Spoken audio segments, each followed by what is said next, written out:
প্রিয় শিক্ষার্থী বন্ধুরা, প্রথমে তোমাদের সকলকে স্বাগত জানাই আমার ইউটিউব চ্যানেল এডুকেশন অ্যান্ড দেবশ্রীতে।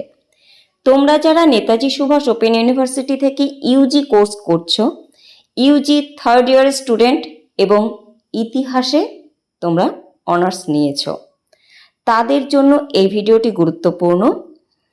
তোমাদের জন্য এই ভিডিওতে আমি CCHI পেপার 12-এর সাজেশনটি দিয়ে দিলাম, দেখে নাও। প্রত্যেকটি প্রশ্নই গুরুত্বপূর্ণ, অবশ্যই প্রশ্নগুলো গুরুত্ব সহকারে উত্তর রেডি করে রাখবে। আচ্ছা, এই প্রশ্নগুলো সম্পর্কে আগে শুনে নাও, শুধু স্ক্রিনশট নিয়ে নিও না, কারণ প্রশ্নগুলোর বিষয়েও আমার কিছু বলার আছে। তোমরা জানো 10 নম্বরের 2টো প্রশ্নের উত্তর তোমাদের লিখতে হয় এবং তোমাদের 6 নম্বরের 5টি প্রশ্নের উত্তর লিখতে হয়।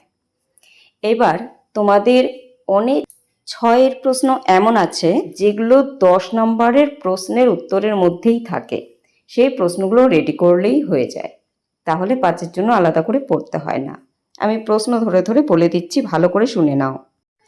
মহাবিদ্রোহের কারণ, গুরুত্ব, বিশেষত চরিত্র বা প্রকৃতি, খুব ভালো করে পড়ে রাখবে।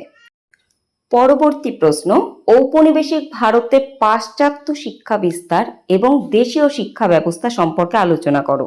প্রশ্নটিকে এভাবেও দিতে পারে, ঔপনিবেশিক ভারতে প্রাচ্য এবং পাশ্চাত্য শিক্ষা বিস্তার সংক্রান্ত মতভেদ বিস্তারিত আলোচনা করো এবং দেশীয় ও পাশ্চাত্য শিক্ষা বিস্তারের ক্ষেত্রে কি কি পদক্ষেপ গৃহীত হয়েছিল সেই সম্পর্কে আলোচনা করো।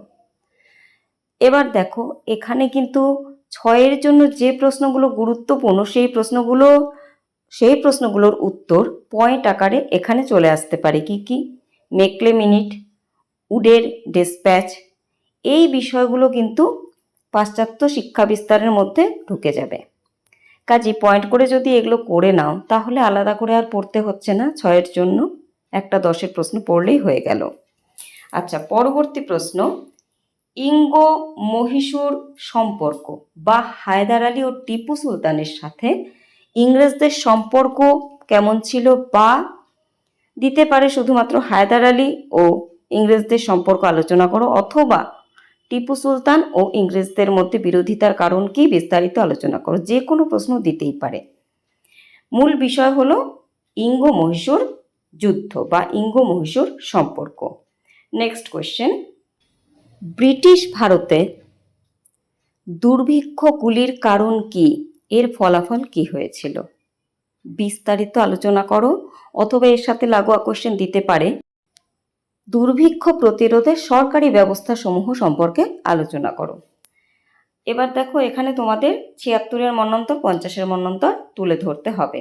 পরবর্তী প্রশ্ন, ব্রিটিশ ভারতের ভূমি রাজস্ব ব্যবস্থা সম্পর্কে আলোচনা করো। এইবার এই প্রশ্নের মধ্যে প্রচুর ছোট প্রশ্ন ঢুকে যাবে এবং অবশ্যই প্রাসঙ্গিক। এই প্রশ্নের উত্তর লিখতে গেলে সেই প্রশ্নগুলোর উত্তরও তোমাদের একই সাথে পয়েন্ট আকারে লিখে দিতে হবে।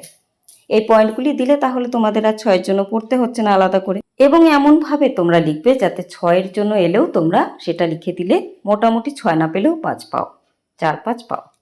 তাহলে আধা পৃষ্ঠার থেকে কিছুটা বড় লিখবে, তাহলেই হবে। সেই পয়েন্টগুলি হলো একশালা বন্দোবস্ত, পাঁচশালা বন্দোবস্ত, রায়তারি, মহলওয়ারি এবং চিরস্থায়ী। এই 5টি অবশ্যই দেবে। আচ্ছা, পরবর্তী প্রশ্ন, সাঁওতাল বিদ্রোহ সম্পর্কে পড়ে রাখবে। পরবর্তী পড়বে অরণ্য নীতি, ব্রিটিশ ভারতের অরণ্য নীতি। নেক্সট, ঔপনিবেশিক ভারতের বিদেশি পুঁজি কোন কোন খাতে লগ্নি হয়েছিল এবং তার কারণ কী ছিল, ফলাফল কী ছিল। নেক্সট, অষ্টাদশ শতকে ব্রিটিশ বাণিজ্য নীতি।